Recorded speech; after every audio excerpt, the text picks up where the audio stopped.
terus mempelopori gerakan mengecam Belanda yang melestarikan penjajahan di Indonesia. Pers Rusia pun dipenuhi dengan reproduksi berita tentang para pejuang kemerdekaan Indonesia. Uni Soviet tetap memberikan bantuan kepada Indonesia. Tidak hanya membangun Tugu Monas, tetapi mereka juga menyumbang pembangunan Stadion GBK dan juga Masjid Istiqlal. Awal mula orang Rusia mengagumi Indonesia, guys.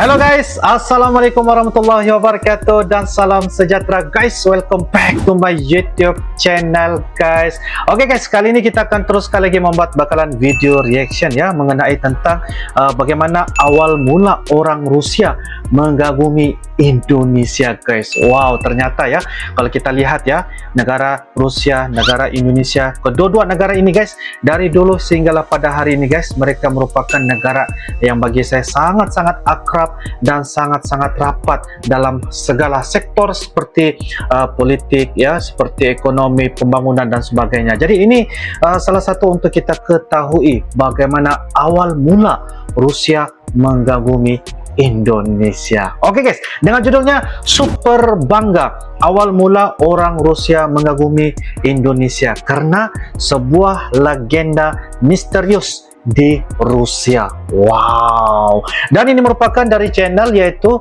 Kiki Koto. Jangan lupa guys, seperti biasa like, comment, share dan juga subscribe di dalam channel ini guys. Seperti apakah ceritanya guys mengenai tentang ya sebuah legenda misterius di Rusia awal mula mengagumi Indonesia. Tanpa basa-basi, kita sama-sama tonton di dalam video pada kali ini. Yuk guys. Oke guys, dengan hitungan 1, 2, dan 3 guys.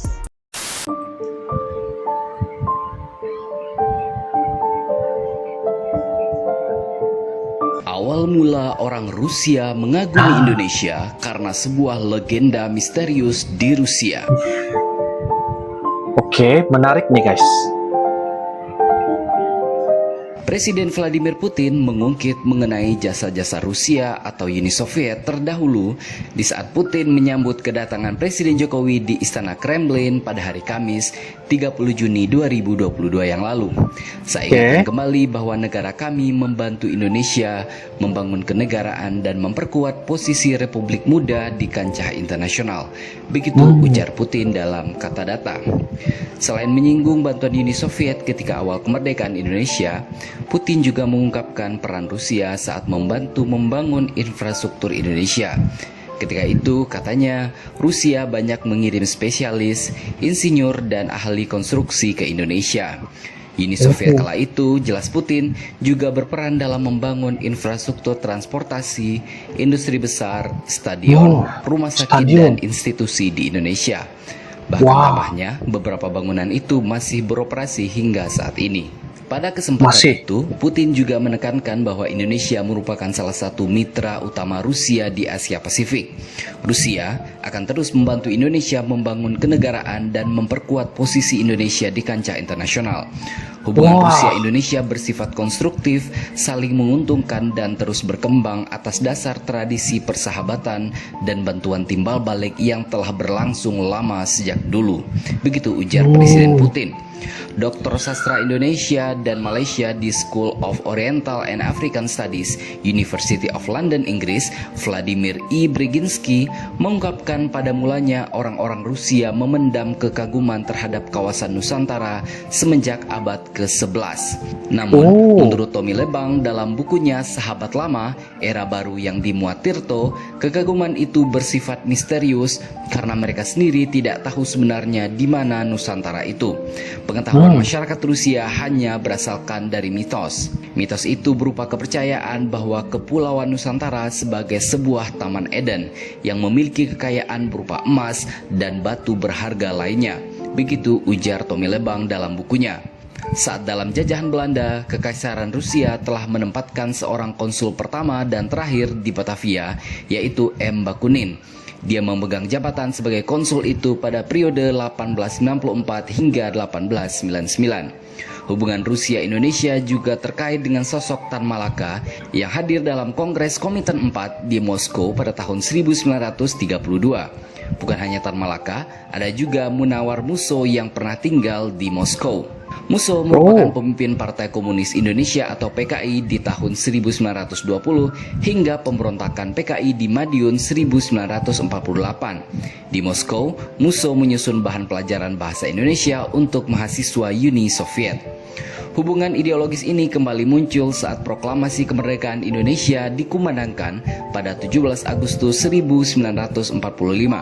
Uni Soviet menjadi salah satu negara yang terus-menerus mendukung kemerdekaan Indonesia. Andrew Gromyko pada sidang PBB dalam kurun waktu 1945 hingga 1947 terus mempelopori gerakan mengecam Belanda yang melestarikan penjajahan di Indonesia. Pers Rusia pun dipenuhi dengan reproduksi berita tentang para pejuang kemerdekaan Indonesia. Uni Soviet juga mendukung kedaulatan dan kemerdekaan Indonesia yang mereka suarakan dalam beberapa forum internasional seperti Konferensi Asia di Delhi pada tahun 1949 serta pertemuan Dewan Ekonomi dan Sosial PBB atau ECOSOC pada tahun 1947 hingga 1948. Seperti dikabarkan oleh Kompas, beberapa tokoh bangsa seperti Ali Sosro Amijoyo, Insinyur Juanda, Sartono, Wilopo, dan Adam Malik secara terang-terangan menyampaikan rasa terima kasihnya kepada Uni Soviet dalam pidato-pidato mereka. Kemudian pada tahun 1948, secara de facto, Uni Soviet mengakui kemerdekaan Indonesia, lantas disusul dengan pengakuan de jure sekaligus pembukaan hubungan diplomatik Uni Soviet Indonesia pada tahun 1950. A. Agus Riono yang pernah menjadi Wakil Dubes RI untuk Federasi Rusia pada 28 November 2009 yang lalu pernah menulis artikel berjudul 60 tahun hubungan RI Rusia. Menurutnya, hubungan Rusia dan Indonesia terjalin begitu harmonis ketika zaman Presiden Soekarno. Dalam periode hubungan harmonis Indonesia-Uni Soviet, Presiden Soekarno tercatat telah 4 kali datang ke Moskow dalam kurun waktu 1956 hingga 1964. Bahkan Bung Karno merayakan ulang tahunnya yang ke-60 di Rusia. Dalam perayaan ulang tahunnya, Khrushchev memberi kado ulang tahun berupa patung seorang gadis yang sedang memegang dayung, karya seniman kenamaan Maziner. Patung ini kemudian dikirim dengan kapal laut dan kini terpajang di Istana Kepresidenan Bogor. Uni Soviet memang menghormati sosok Bung Karno. Ketika kunjungan Soekarno ke Leningrad, dirinya termangu pada bayangan bangunan berbentuk masjid namun malah dimanfaatkan sebagai gudang. Ketika ditanya komentarnya mengenai Leningrad atau sekarang disebut Saint Petersburg, Bung Karno malah bercerita tentang kondisi masjid berwarna biru yang dilihatnya dan meminta bangunan itu dikembalikan sesuai fungsinya sebagai tempat ibadah. Hanya dalam waktu 10 hari saja setelah kunjungan Presiden Soekarno, bangunan itu kembali menjadi masjid yang saat ini dikenal sebagai Central Mosque. Begitu tulis Retno Marsudi dalam Rusia Beyond. Ketika hubungan harmonis itu berlangsung, Uni Soviet tercatat mengalirkan banyak bantuan dana untuk pembangunan berbagai proyek infrastruktur seperti Rumah Sakit Persahabatan Jakarta, Hotel Indonesia Jakarta, Stadion Gelora Bung Karno Jakarta, serta beberapa tempat yang lainnya. Salah satu yang menarik adalah ketika Bung Karno melontarkan gagasan tentang Tugu Nasional pada tahun 1955. Saat itu, Bung Karno meminta pendapat atau saran dari Nikita Khrushchev yang merupakan sekjen Uni Soviet saat itu terkait gagasan tersebut. Saat itu, Khrushchev malah menyindir Bung Karno yang lebih memilih mendahulukan dasi ketimbang membelikan celana kepada bangsa Indonesia yang baru saja merdeka. Soekarno diketahui berang mendapat kritikan dari Khrushchev tersebut. Namun, kendati mengkritik, Uni Soviet tetap memberikan bantuan kepada Indonesia. Tidak hanya membangun Tugu Monas, tetapi mereka juga menyumbang pembangunan Stadion GBK dan juga Masjid Istiqlal. Uni Soviet juga diketahui menjadi pemasok utama persenjataan dan peralatan tempur pada era Soekarno, terutama saat Tri Komando Rakyat atau Trikora untuk pembebasan Irian Barat dan Dwi Komando Rakyat atau Dwikora untuk konfrontasi dengan Malaysia. Tercatat, Uni Soviet menggelontorkan uang senilai 600 juta dolar Amerika Serikat kepada Indonesia dalam bentuk kapal penjelajah, destroyer, kapal selam, tank amfibi, dan pesawat tempur MiG. Tak heran, ketika itu Angkatan Laut Indonesia disebut menjadi angkatan laut terkuat kedua setelah Tiongkok. Eratnya hubungan bilateral juga tercermin di bidang-bidang lain. Pada tahun 1956, pengiriman pertama kali mahasiswa Indonesia ke Moskow pun dimulai. Dari 7 mahasiswa, 2 diantaranya adalah pekerja film, yakni Sumanjaya dan Ami Priyono. Hingga tahun 1962, tercatat sekitar 700 mahasiswa Indonesia yang belajar di berbagai universitas di Rusia dan sejumlah perwira angkatan laut belajar di Vladivostok dan Leningrad. Kelak, beberapa dari mereka tidak bisa kembali karena peristiwa gerakan 30 September. Setelah peristiwa G30S, kemesraan Indonesia-Uni Soviet lantas pupus. Orientasi pemerintahan Orde Baru yang dipimpin oleh Presiden Soeharto berseberangan dengan pemerintahan yang lama.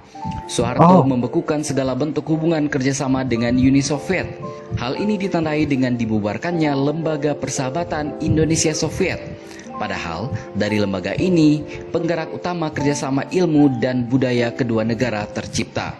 Pada era 90-an, Uni Soviet bubar, sedangkan rezim Soeharto pun tumbang.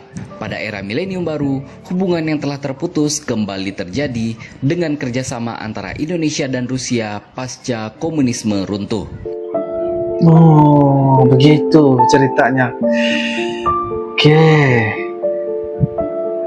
Jadi, di sini kita sudah sedikit tahu kenapa bangsa Rusia adalah hanya segelintir bangsa kulit putih yang notabene adalah bangsa barat yang respek dan sangat suka dengan Indonesia tanpa dibuat-buat dan terlihat lebih tulus dan apa adanya.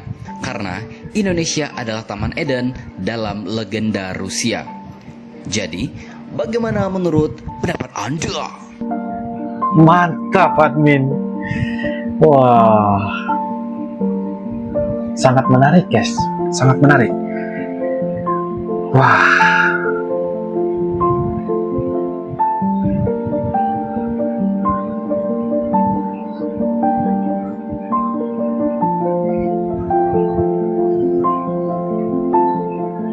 Baru kita tahu ya, guys. Uncle pun baru tahu nih, guys. Wah. Nah guys, wow, kita baru saja dapat tahu ya bagaimana kalau kita nampak ya Rusia, negara Rusia dan juga negara Indonesia memang sangat-sangat bagi saya, wow, ini satu perkara yang baru saya tahu ya guys, sangat-sangat menilai dari segi sebuah legenda yang sangat misterius di Rusia ya, bagaimana orang Rusia mengagumi ya Indonesia pada ketika dulu kita dapat nilai, yaitu ada sebuah buku yang dinamakan sebagai Sahabat Lama Era 60 ya, pada ketika itu Uni Soviet yang zaman era Bapak Presiden Soekarno ya ketika itu.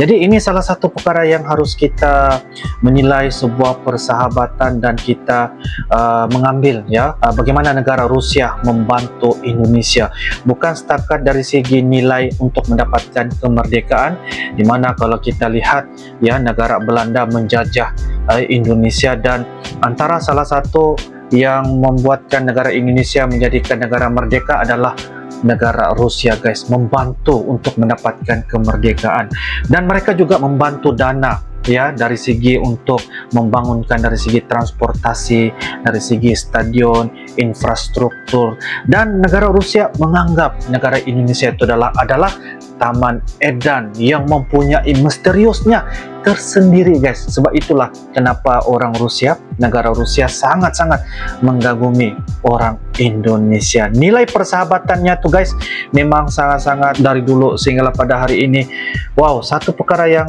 luar biasa guys. Saya sangat-sangat terkaget yang apabila mendengar cerita yang admin Kiki Kota mengatakan negara Rusia sangat-sangat menjaga nilai persahabatan yang membantu Indonesia dari segi apa sahaja sektor ya, dari segi ekonominya, dari segi persenjataannya juga.